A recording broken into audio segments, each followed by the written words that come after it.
It always cracks me up when people are like, this is episode 102 of Small Wonder. It was directed by John Jones, story written by Tom Smith and Jack Johnson.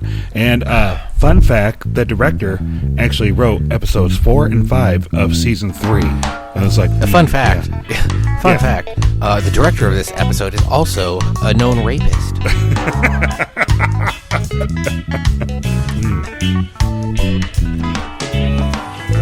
Ladies and gentlemen, this is A Plumbus Among Us, the Rickest Rick and Morty podcast. My name is Brian, and with me, as always, is my hetero life mate, Jeff. Jeff, how are you doing today? Fine and sexual, as always. You can find Jeff, myself, and our friend Dave on the Nothing Important podcast, talking to celebrities and folks who are more famous and more successful than we will ever be. You can also catch us on It's Saul Goodman, the Better Call Saul podcast at itssaulgoodman.com. All of our podcasts can be found on iTunes and wherever you listen to your podcasts. This podcast is kind of like a new venture for us, so Jeff is kind of weird because we don't have Dave with us, but we're striking out somewhat on our own to talk about Rick and Morty. Yeah, and I think it'll be a fun experience since Dave will join us on other episodes because he's never seen the show. So we'll get that insight of someone who has no idea what's going on one of the craziest shows on television. Exactly.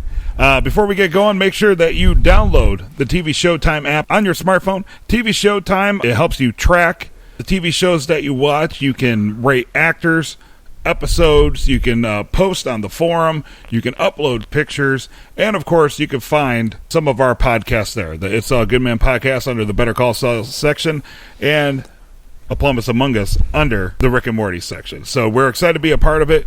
Please do us a favor and check it out. It's really, really cool. I play with it all the time, and I got to be honest, at first I didn't think I would, Jeff, but I find myself checking it out all the time. It's actually a lot of fun, especially if there's TV shows that you're really into. Yeah, myself too. I catch myself just checking, honestly, just for the conversations that happen about the episodes and about the podcasts that happen, and checking out the stupid memes that people post because they are kind of fun. Absolutely. And the Rick and Morty forum is about 150,000 people strong, so make sure you join other like-minded Rick and Morty fans and download the TV Showtime app. So today we're talking about episode 301 titled The Rickshank Rickdemption. The Rickshank Rickdemption. Yes. Always impressed how they could fit the word Rick into just about any word. Yeah, well, and they do that with most episodes, not all of them, but usually everything has a Rick in it. Yeah, like don't be ridiculous. Yes, it's so asinine. What I think I like the show is it does a lot of things that I would hate in just about every other show, but it seems to work very well for Rick and Morty. Like, for example, like toilet humor. Yes. You know me, I've talked about that before on various different shows. Like, I think like fart jokes and stuff like that are a cheap laugh, but for some reason on Rick and Morty and South Park, it just seems to work so much better than like even Family Guy in my mind. It's almost that they tastefully put the fart joke in to right. make sure that, because it fits with the character and it fits with whatever else is going on in there. Mm-hmm. Yeah, it's not just there for a laugh. You don't want to be crass when you're doing a fart joke. No, absolutely not. Absolutely not. All right, episode 301, The Rickshank Rickdemption. Kind of a crazy episode because they dropped it on April 1st, April Fool's Day. Everybody thought it would be a big joke. It wasn't. And I guess the biggest April Fool's joke involved in all this is that it opened up without an explanation of how Rick got out of jail. Yeah, and they spend, 20 seconds explaining that right at the beginning when they're all sitting at the Shoney's. Yeah, that's how I got out of space prison. Oh, what a scary place. Yep. Who'd want to watch an old man put together things he made up out of household items? Yeah, sci-fi tools to take out highly trained guards, highly trained alien guards. Exactly. I also enjoyed the fact that it starts out in a Shoney's because the only reason I ever remember Shoney's personally is their breakfast buffet. Was it good? Yeah, actually, it was pretty good, and that's the only time I ever ate at a Shoney's ever was for breakfast time. Beyond that, I don't know what other things they have. Shoney's is one of those mythical places to me where, like, I know it exists. I've just never seen one. Much like Ohio. Like, I know it exists. I've just never seen it. Right, and you've even been through it. Yeah. But physically. I didn't quite get at first where they were going, where Rick requests that Jerry fold himself 12 times. Yeah, it's because he was trying. Obviously, we found out a couple of seconds later that Rick was testing out. What type of Rick was testing out what kind of simulation he was in. You know, and the context of the simulation. I like how he could only do it 6 times. It's like folding the newspaper. You can't do it more than 7 times. He could only do it 6 times, and that was very unimpressive to Rick. Yes, and obviously showed that Nathan Fillion's character from Castle and Firefly and all that kind of stuff, his bug person from the Intergalactic Federal Council. Yes, he complained to him directly about it. Nathan Fillion, that guy has a very smooth voice. Oh yeah, like the butter that goes on your pancakes at breakfast at Shoney's. Exactly. So pretty much, Rick is in the brain. It turns out he's in a simulation in the Brainalyzer, which another thing about the series that I really enjoy is the cheap and almost stupid names that they always come up for everything, like the Brainalyzer. Yeah, they're almost the cheapest knockoffs that you can actually have. And even the names that they make up for alien stuff, like Blimplarks for money. Blimplarks is just a stupid word. Obviously a stupid thing that's just made up. But they fit enough, and no one bats an eye. Mm-hmm. So as they're going out, Cornelius, Daniel, and Rick are sitting there chatting, and Rick kind of starts taking control, and he's like kind of amusing himself as Cornelius Daniel's taking a drink of the coffee, and the ass appears. It keeps farting in his face, and Cornelius it keeps trying to restart. He's like, you know what I like about you, Rick? Fart. And then he's like, what? Yeah, what I was thinking about? Fart. Yes. Like I said, I usually don't like toilet humor, but it seems to work so well this episode. And for me, one of my favorite lines was when it zooms out and there's the other bugs like monitoring the situation. The general bug wants a status report. He's manifested some sort of butt. So dumb. Some sort of butt, not just a butt or a weird butt. Some sort of butt. Yeah. Just in general, so great.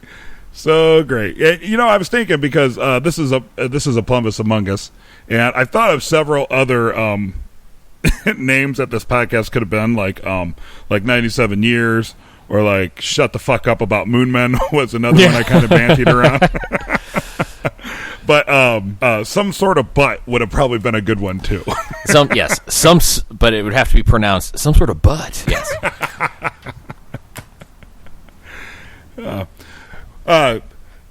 Then we go to the house where the whole family's sitting there eating their pill rations, and Jerry's looking awful snazzy in his work uniform. He's been promoted like 6 times, even though he has no idea what he does for a living. But you know, it's nice to see that Jerry's kind of getting his shit together. Yeah, and he's 4 or 5 medals he has, as though he is very important for no good reason, because he is important for no good reason.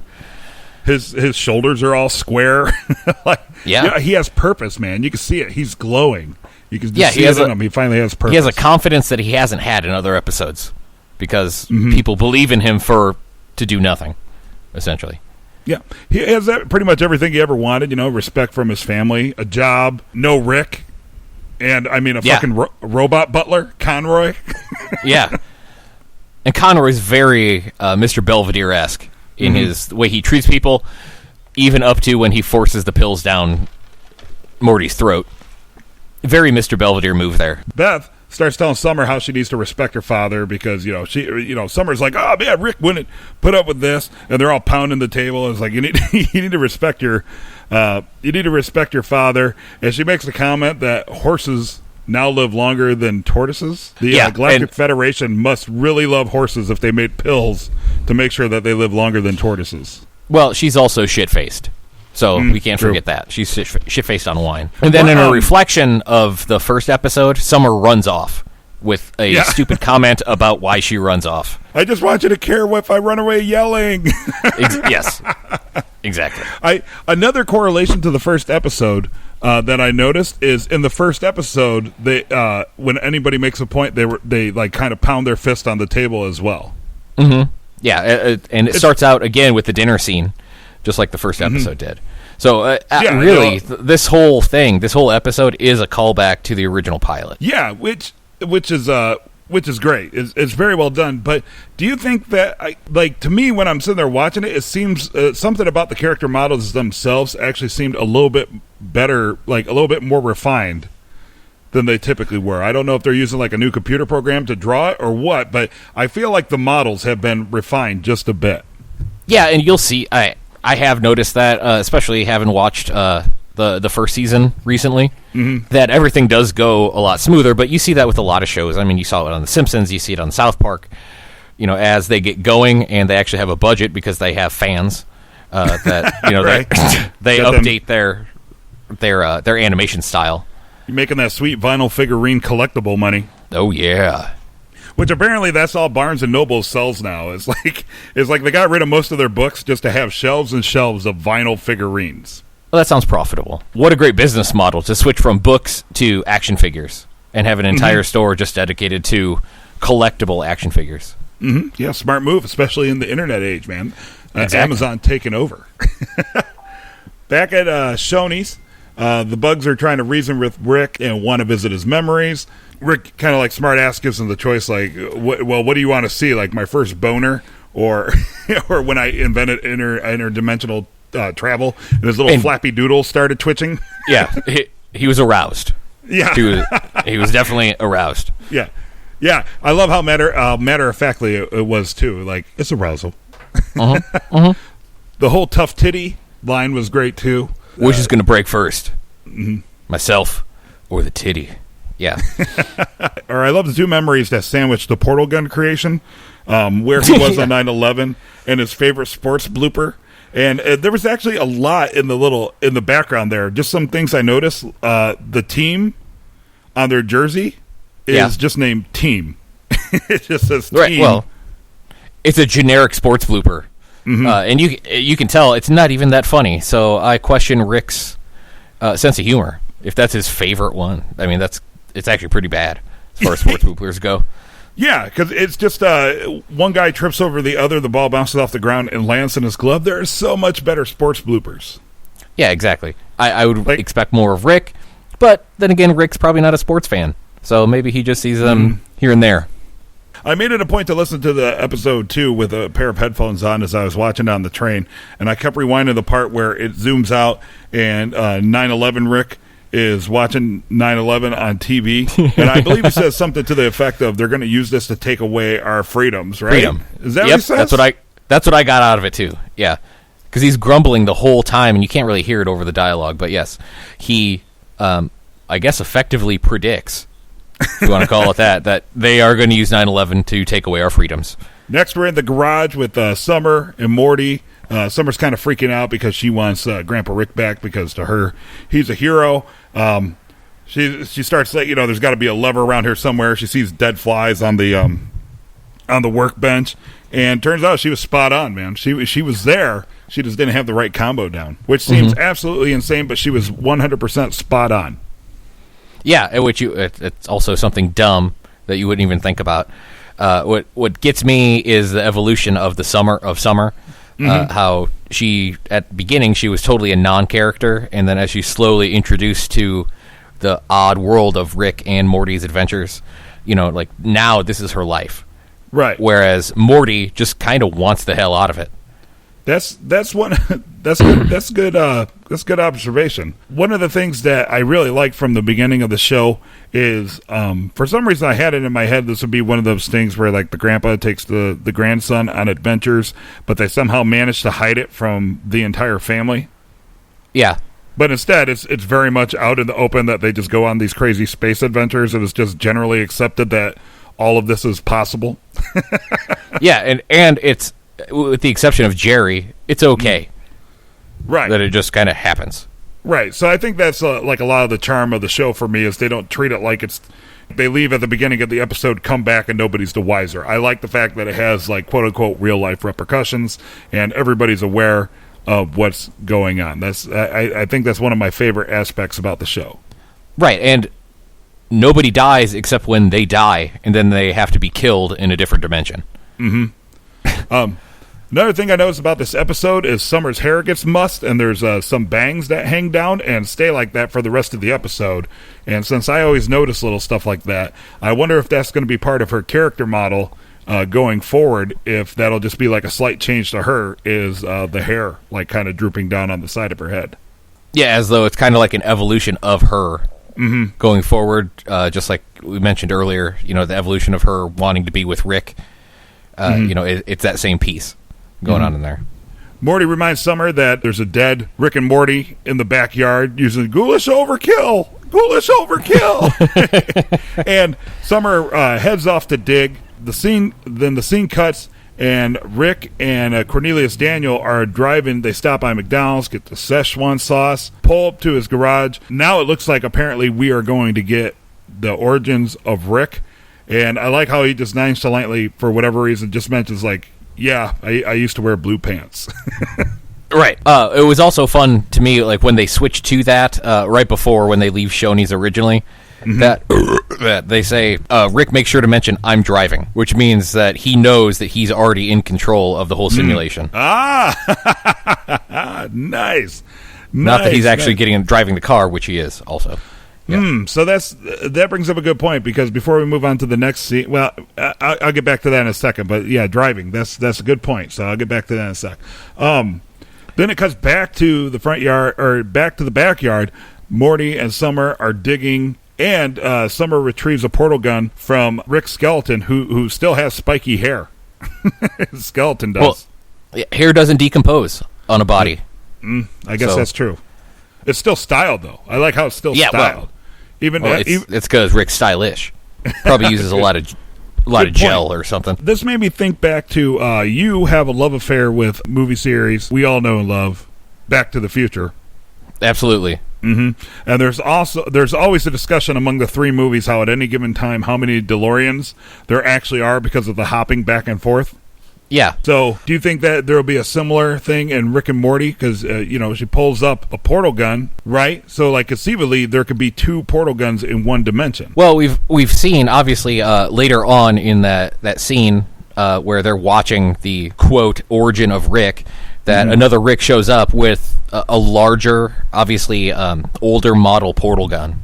And so Rick C-130, 136? 137, I can't believe I didn't remember that. Rick C-137 has made a better version of that. And it's the same version that they dig up, that Summer digs up. So it must be a similar Rick, obviously, that they had to kill back in Season 2. But, a lot of the Ricks have portal guns.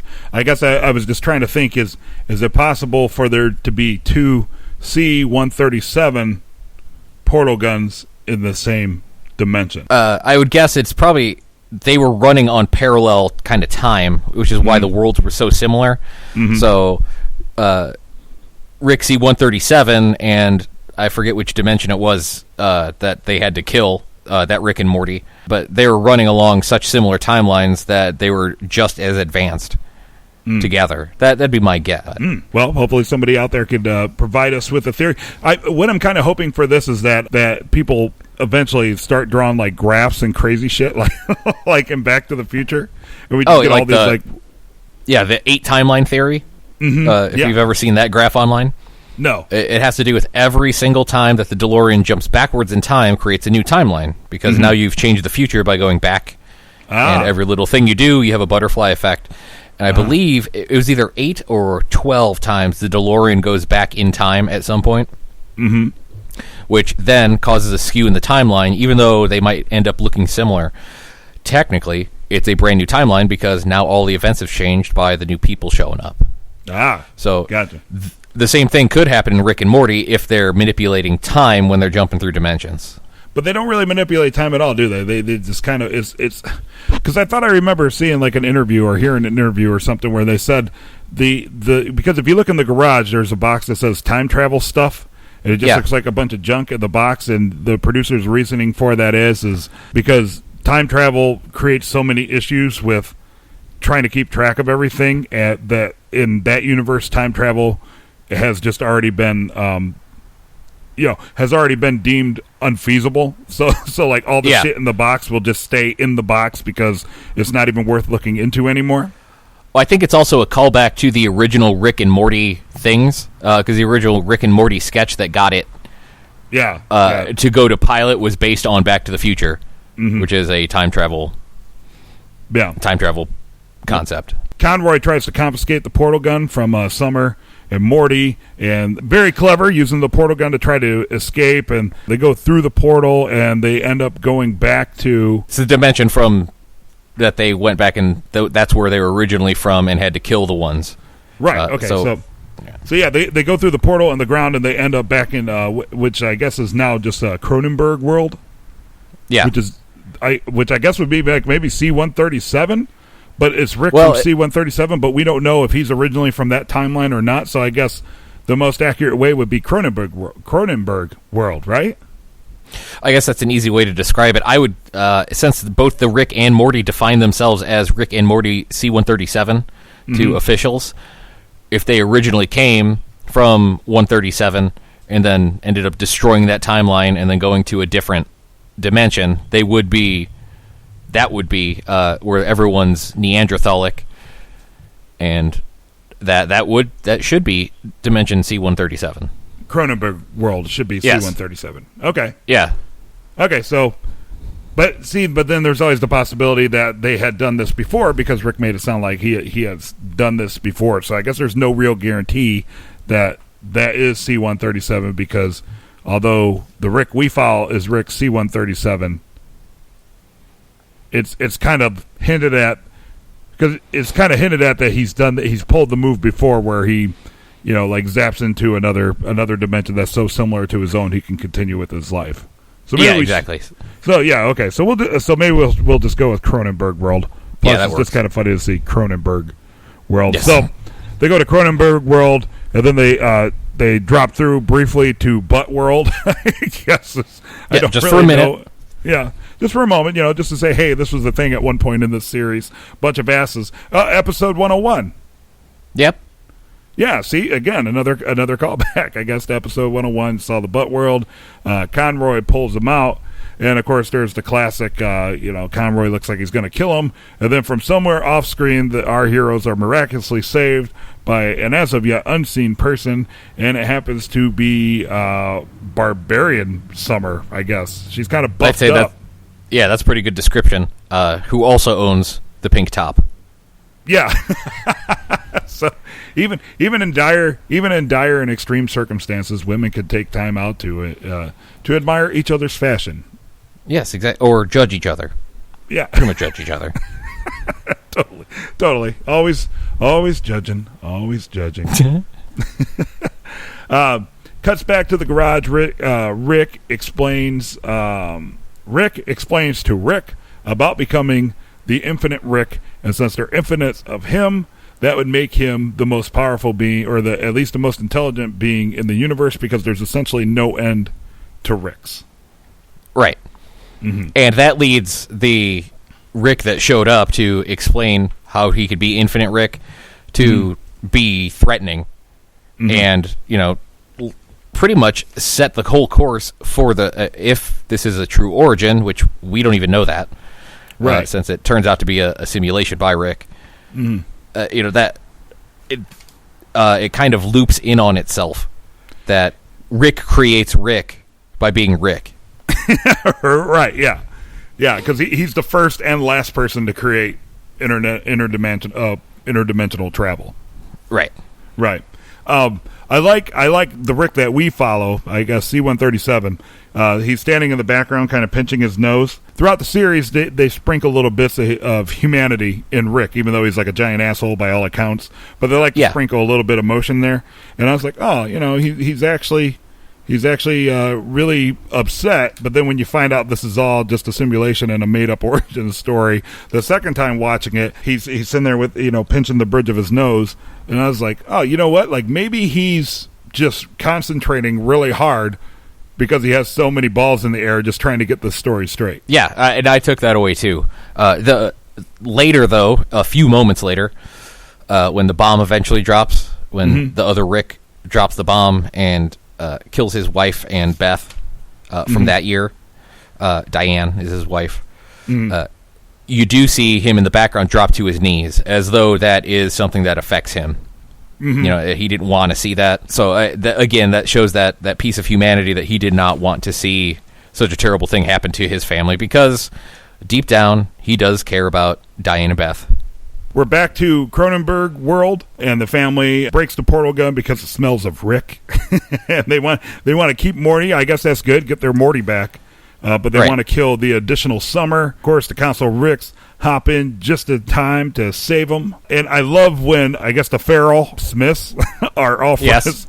The Feral Smiths are all frozen. The Council of Ricks Justice Squad are like, we're going to find Rick.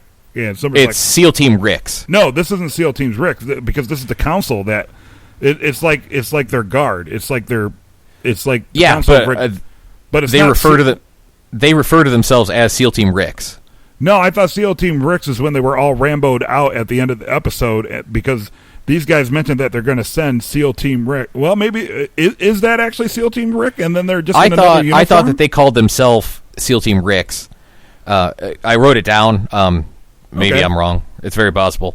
But it goes back to what we were saying about the episode names, that they just try to fit in the word Rick wherever they can. So SEAL Team Rick's like SEAL Team 6 that killed Osama bin Laden. Right, yeah. So I, for whatever reason, I thought this was like just like another version of like the militant Ricks, because I thought they mentioned that they're going to send SEAL Team Ricks to find Rick, and someone was like, "Booyah!" And then they're like, "And then assassinate him." It's like, "Boo nah, boo nah, boo nah." Great writing on that. I love it. It's so simple. It's so simple, but it conveys exactly what needs to be conveyed. Back at the garage, everybody gets exploded. Cornelius Daniel is like, man, this sauce is amazing. Exactly. And that points to, or that's kind of a setup for the rest of the arc that's going through the episode, is that even he is enamored by the sauce. You know, having never had it before. I've never had it before, but apparently everybody thinks it's amazing just because of Rick and Morty. So McDonald's is really missing out on an opportunity for some easy money if they don't go all out and bring back the Szechuan sauce. Absolutely. Rick creates a memory where it's like the formula for the gun, and Cornelius Daniel takes a picture, but it's actually just a virus that Rick creates. Clever writing. I really liked how that was done. Yeah. And everyone was all happy that they finally had the secret way to use portals and dimensional portals. There's a lot of happiness, and then it turns out Rick is just gaining more control over everything, which he already had. Yep. So he takes over. He transports out. Rick pretty much takes over the simulation. They go back to Sony's. Rick demands to be transported out, and I do like in the flash of him being, I guess, vaporized. I guess what would that be, like particleized or whatever? Like whenever transported. Whenever you can see his wiener, which is nice. I did not notice that. Yeah, I will have to go double check that. I don't know why I did, but I was just sitting there watching, and I always notice like little tiny details. And, there's a like bright dicks. flash behind him. So, like dicks, there's a bright flash behind him. So you see the silhouette of his body, and you can see his wiener. Oh, so well, nice. So something for you folks to look out for next time you see this episode. Then Rick, he's in a bug, and I love that he's talking about the bug. He's like, "Well, I'm just a dumbass bug." And this is also the first time that after he just very much blatantly says what's going on and what's going to happen, that he just says, "I have to take a shit." Yeah, well, I'm going to go take a dump. What's level 9's bathroom code? Right. And then that's when the SEAL Team Ricks jump in, and then it just kind of goes haywire from there because Mohawk Rick kills our Rick's body, then Bug Rick takes over Mohawk Rick, who then kills SEAL Team Rick. Yes. And what I'm always amazed about it is you would think on paper, because every time they do this like body switch thing, you would think on paper like you would lose track of it, but I'm always amazed in this episode how easy it is to actually keep track of the Rick that we're following. Yeah, even though sometimes the switch like this one from Bug Rick to Mohawk Rick is a flash. It's just really quick when it happens, and if you're just paying attention to the action, you totally could miss it. But you'd still be able to follow it, I feel, even if you miss the gunshot. Yeah, totally. It's just the production is just so incredibly well done. And Rick, his biggest lament is that he didn't get to give the robot dick a test drive. Yeah. Oh, to only have an insect dick for a little bit. For as old as Rick is, he has a hell of a sex drive. Yeah, well, that's what keeps him young. Keeps him going. We cut to Morty and Summer. They're actually in the Council of Ricks. Lots of great callbacks. The Citadel. The Citadel of Ricks. Yeah, the Citadel of Ricks. I love all the different Rick and Mortys, and even a Rick Morty or Morty Rick in the background. Yes. Which, you know what I'm talking about? There was like a Rick Morty hybrid in the background. Yes. As there. Now, one thing that always confused me, and why is Rick so gray? And his last name's Sanchez, but the Smiths are all white as can be. Well, I guess Rick's old, so they're going with that. But at the same time, because if he's a Sanchez, that means Beth would be a Sanchez, and she's blonde hair, blue eyed. So it must be whittled down recessive genes. Yeah, well, it's just sad that in this day and age that even cartoons are not spared cultural appropriation. Quite sad. I know. Quite sad. Everyone's got to be Aryan.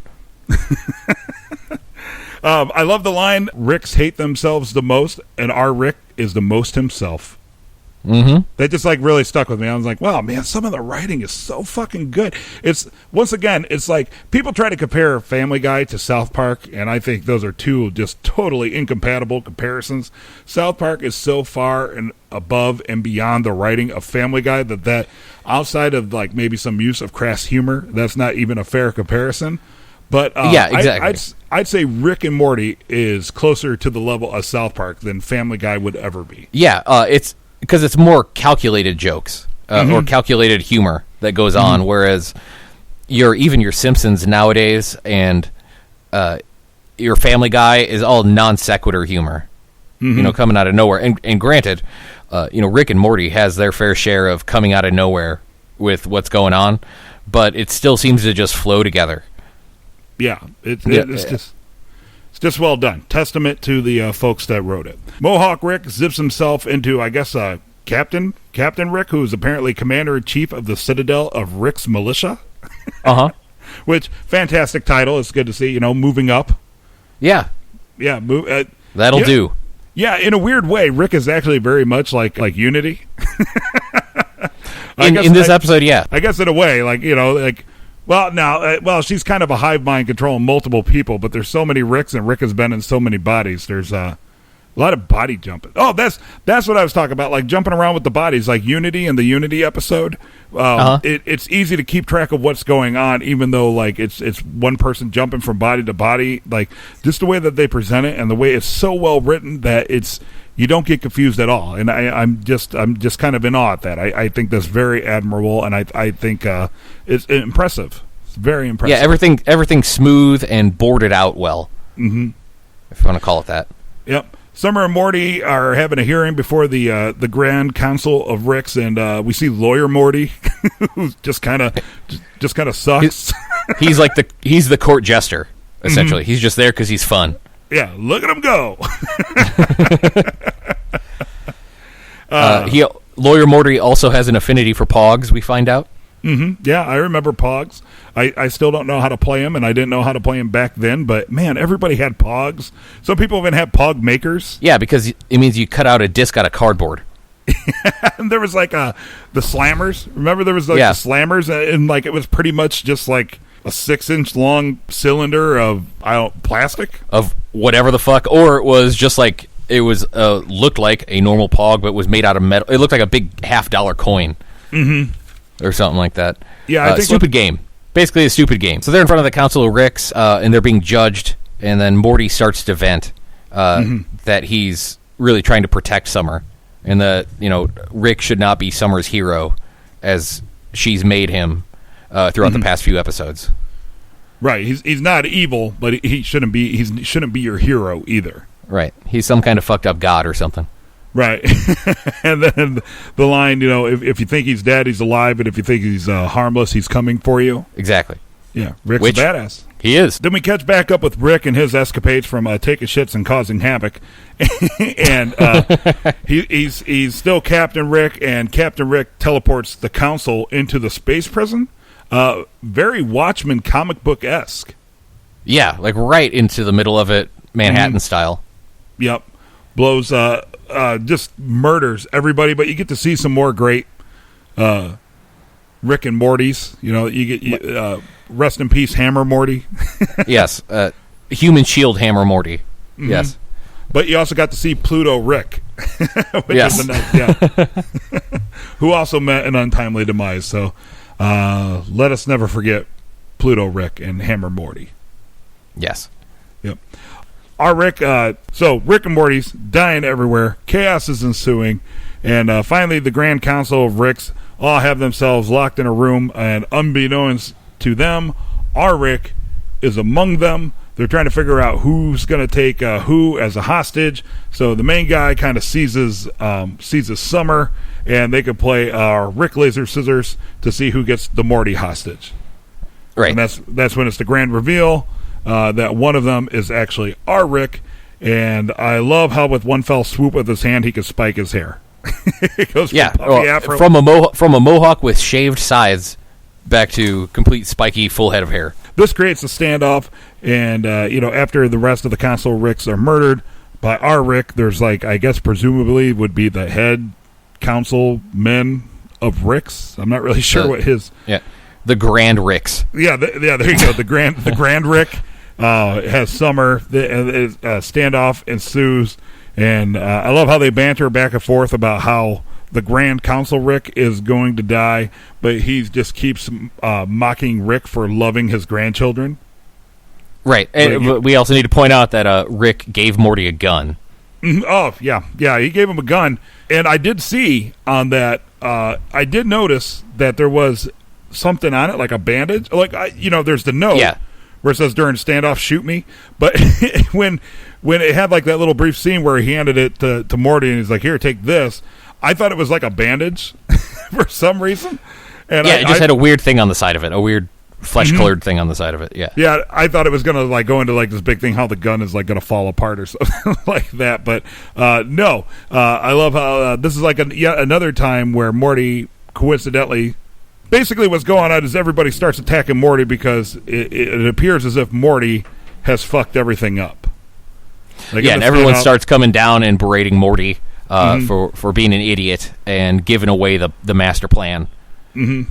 But it's all a ruse to Rick, but it's real to everybody else, which makes it so much better when Morty finally loses it and shoots his Rick, thus completing the ruse. But it appears he pretty much sealed the fate of everybody to finally just extract his revenge on his Rick. Yeah, and again, a testament to what actually is going on in Morty's head from earlier, that he hates his existence from having Rick be around for so long and essentially kind of ruining his life. And right. he finally gets fed up with it, and with complete malice murders our Rick, not knowing that the gun was a fake gun. Yeah, Rick kind of imposes over the course of the series. Rick kind of imposes some Daddy 05 levels of abuse. You know who Daddy 05 is, right? Yes, yeah. Who just lost all of his kids. Yeah, for those of you who don't know, Daddy 05 is a YouTube quote-unquote personality who made videos of him pretty much emotionally abusing his children under the guise of he was pranking them. Yeah, right? But they were very Rick Sanchez pranks, meaning they weren't funny to anyone except him. Right. And in real life, he ended up getting his kids taken away. Yes. So Rick is the original Daddy 05. Exact. Or Daddy 05, watch too many Rick and Morty episodes. Mm-hmm. So the trio starts game planning of how they're going to topple the Empire. Summer suggests, taking the nukes and coordinating them to destroy each other. Morty, he's like, oh, well, you can set the portals to disintegrate the space fleet. And Rick is like, well, all great ideas. I'm almost proud. Yep. Just has to get one last dig in there. Can't just stop. That slight, very, very slight pride and congratulations, but it still is a shitty way to say something. It's all backhanded. Yep.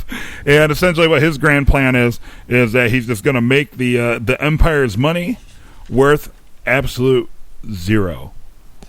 Yeah. Which we find out then that the money is called Blimplark, which is first introduced in the very first episode when they're walking through what's it called? Space Customs. Interdimensional or customs? intergalactic customs. One of the aliens, the first alien that Morty walks past when he's coming out of the bathroom after he shoved the seeds up his ass, is talking about how someone doesn't understand Blimplarks. Oh. Really? That's awesome. I didn't catch that one. That's a great callback. It's not really a reboot, but it's almost like a refocusing of the series. Again, there's a lot of cyclical pieces that go along with this, because this also kind of mimics the chaos from intergalactic customs that goes on after it's discovered that when Morty is supposed to be pulled through the secret check or the random check, and then they run past and guns go ablazing with the same intergalactic bug type creatures. Mm-hmm. The head bug commits suicide. I love when his head splits open. It's like a Jello mold, and the Jello just kind of plops everywhere. Yes, Maurice LaMarche from lots of stuff, Pinky and the Brain and Futurama and things. Yeah, excellent voice work while he blows his head off. So, it's the height of voice acting. Apparently, exactly. Yes, it is. It's a good if you can act well. If you can do a great job acting as if you've blown your head off, that's the key to making it in voiceover work.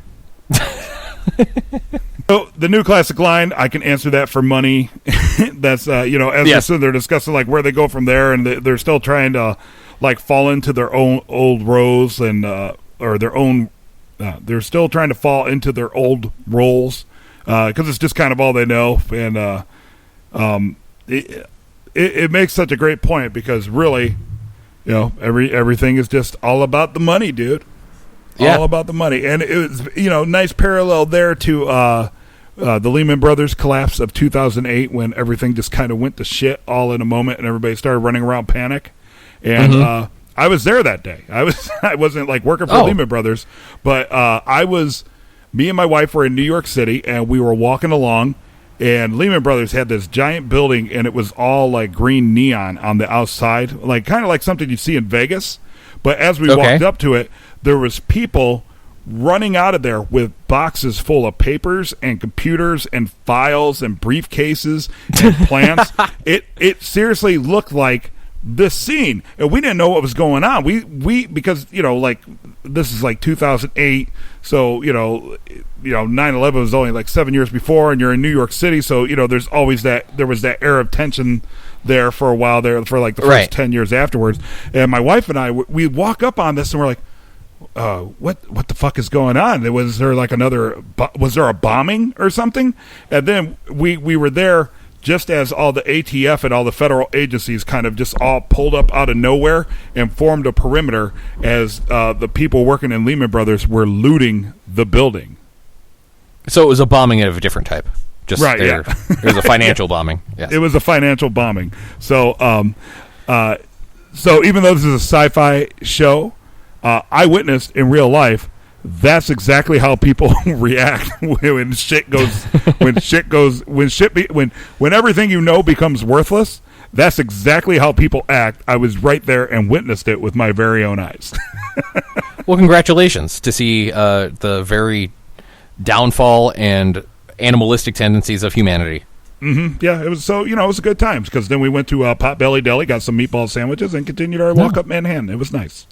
Oh, nice. Yeah. Sweet day. Of all the places in New York, we picked Potbelly Deli. Like, I don't know what the fuck. I do like when we see Earth, I guess our Earth and our dimension that we've been primarily following for the past couple of years. The humans rise from the sewer to take back the surface world. Yes, led by the math teacher. Mm-hmm. So I definitely hope that's the storyline that we continue to see is kind of, because it shows the bugs kind of shipping off.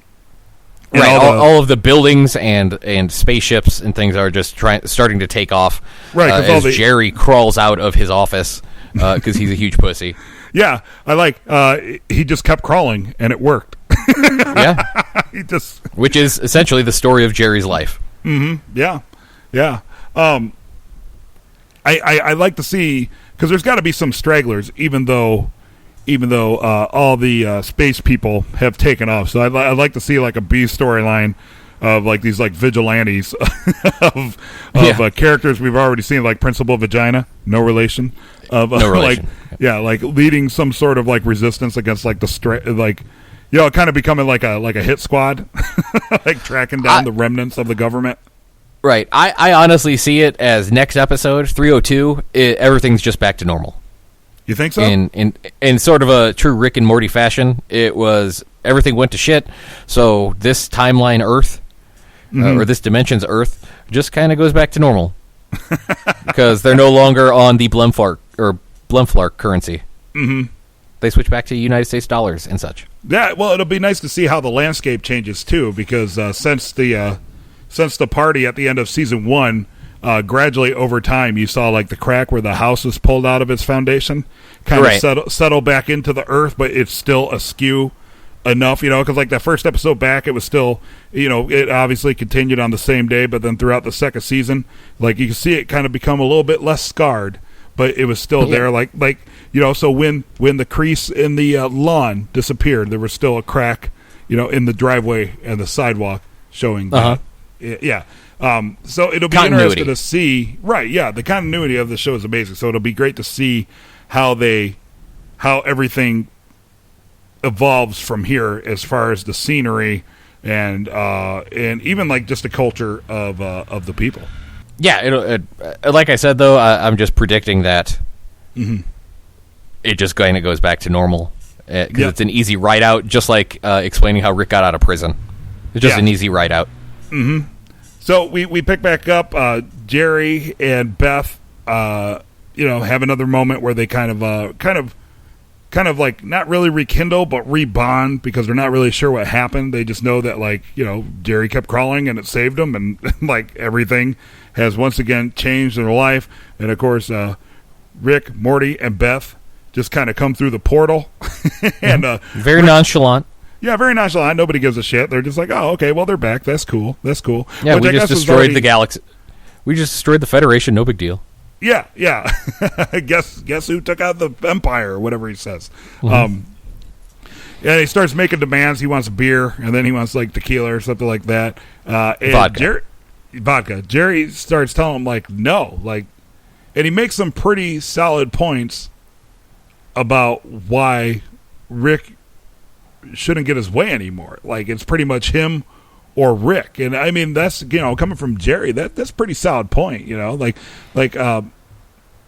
He's fucked so hard, and it's funny because Jerry tries to be the man of the house. He just kind of gets run roughshod by Beth and pretty much everybody. Right, everybody but him, and every time he takes a stand, he just loses something else or becomes even more of an asshole. Yeah, he continues to become impotent in his own household all the time. Every time that he stands up, it's this small peak of testosterone that he gets, and then his testicles go away, and go farther away than they are. But the confidence that he got by crawling away from his job that he has no idea what it is, and was given all these promotions for, also gave him, and rekindling with Beth, gave him a little confidence for a minute that he can actually stand up to Rick and tell Rick, no, we're not going to do this. Beth, you need to make a choice. Do you want me around, your new manly man that I am, or your father, who you've even said yourself abandons you? Mm-hmm. And there's that awkward moment where they're, kind of like at an emotional stalemate. Beth and Jerry are just kind of staring at each other. Where do we go from here? Rick's just kind of, excuses himself, And Summer's they head to the garage, and turns out Beth was spot on about the flies. Rick goes out there and adjusts the flies, and even the posters on the wall mechanically descend into the floor just to be replaced by a tool rack. Exactly. He has a very nice pegboard system around there. Yes. Yeah, I mean that costs a pretty. I've seen that at Home Depot. That's not cheap. It takes a little bit to set up too, to do it right. Right, you got to have a good Sunday afternoon without distraction. Oh, absolutely, and it helps to have a table saw. Just saying. Of course. So Summer runs off because her friends are drawing and quartering bugs in the schoolyard, and that's patriotic. Right, and starting right there, the whole rest of the scene becomes a callback to the end of episode 101. When Summer busts in and talks about the school bully that she was in love with that got shattered because he was frozen. She kind of pops in, says something exclamatory, and everyone ignores it. Or Rick says, "I don't know what you're talking about," but she kind of just leaves the scene, and then that's when Morty starts to figure something out, then he gets a speech. Well, Beth comes in and announces that Jerry's going to spend a little bit more time divorced. Right. But then it was weird because she's like, okay, well, I'm going to go make sure Jerry doesn't do anything stupid while he's packing his things. So I wasn't really sure. The way that it was said, I was like, is it like hinted that she's actually going to go fuck him one last time? I really wasn't sure. I just took from it that she's going to go in there and make sure he's actually leaving. Mm-hmm. Yeah. Instead of pulling a pussy Jerry move and kind of just whimpering out of it and, sulking back to the bedroom. For the Victoria's Secret he keeps underneath the mattress. Mm-hmm. And leg lamp. Yep. And then we get the call back because Morty's he has somewhere to be, and Rick stops him, pushes him over, accidentally or on purpose, who knows, knocks him over the vacuum cleaner, and of course we get the epic 97 years of Rick and Morty. We find out that his whole character arc, his whole story arc, is all about the Szechuan sauce. And in the remaining 97 years of this show is going to amount to 9 seasons. Yeah, 9 seasons equals 97 years, and it's also a fun little thing. In the same tirade that Rick gives Morty in the very first episode, he mentions that they'll be going on for 100 years. Mm-hmm. This is season 3, so presumably 3 years later. So he's ticking the clock down to 97 years now. Yep. And the part that caps it off for me is he kind of goes on explaining about how he manipulated the mother and he took over the family. And since he brought down the Federation, Morty can't tell anybody because he's a hero. So who are they going to believe, him or Morty? And everybody's going to go on adventures. Summer, Morty, sometimes Beth, but never Jerry because he crossed me. Right. Right. And it's going to be the darkest year of adventures ever. Which, when you're thinking about it, given the past 2 seasons, it's going to be fucked up. Yeah. Because it's already pretty dark. I'm hoping so, though. The show is just so full of surprises. And I think it's because it's weird because it doesn't have any rules except for the seemingly very strict rules that it has within itself, if that makes sense. Right, and obviously they do that, or they can do that with the interdimensional teleporting and stuff. So they have a full reign to do honestly anything they want, but they do keep a pretty strict Bible about themselves, about what's happened, about what can go on. Even like a dictionary of aliens and alien words. They do stick to themselves quite well, which is impressive in such a chaotic series. Yeah, and they haven't announced when episode 302 is going to come out, but it's sometime this summer. So I'm pretty excited about that. It should be some good summer viewing because who wants to be outside when the weather is nice? I'd rather be inside having a beer watching Rick and Morty. Yeah, gross. Outside is just jacked up. There's air and sunshine and stuff. Birds poop outside. No one needs that bullshit. Birds poop outside. Do you want to sit where birds poop? Lots of stuff poops outside. It's basically just a gigantic toilet outside. Right, yeah, exactly. So you're better off inside with your air conditioner and your big screen TV. And where the poop stays in just certain places. Mm-hmm. Yeah, in the poop house. The poop room.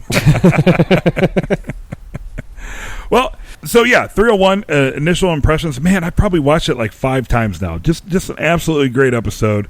And the fake out was so great because it just seemed so cheap when right at the beginning it was like, and that's how I escaped from space prison.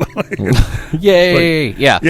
And it almost seemed like he would never get a resolution to how he actually did it, but then this episode still gave closure and still explained exactly how he escaped from space prison. Right, exactly.